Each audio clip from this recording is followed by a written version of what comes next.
بسم اللہ الرحمن الرحیم۔ دعا کی قبولیت کے اوقات۔ اذان اور اقامت کے درمیان دعا مانگی جائے تو قبول ہوگی۔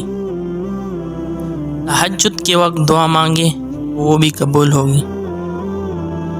فرض نماز کے وقت یعنی کہ فرض نماز پڑھے اور اس کے بعد دعا مانگنا لازمی ہے، یہ دعا کی قبولیت کا وقت ہے۔ جمعے کی دن کی ایک گھڑی ایسی ہے جس میں دعا کی قبولیت لازم ہے۔ سجدے میں سحری کے وقت وہ دعا قبول ہوتی ہے۔ روزے کی حالت میں بھی دعا قبول ہوتی ہے۔ شب قدر میں قرآن مجید کی تلاوت کے بعد دعا مانگے وہ قبول ہوتی ہے۔ سفر میں عرفہ کے دن دعا مانگے وہ بھی قبول ہوتی ہے۔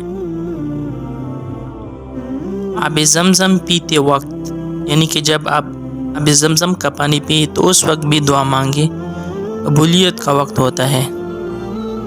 میدان جنگ میں یعنی کہ جب جنگ کا میدان لگا ہو اس وقت بھی آپ لوگ دعا مانگے تو بھی قبول ہوگی۔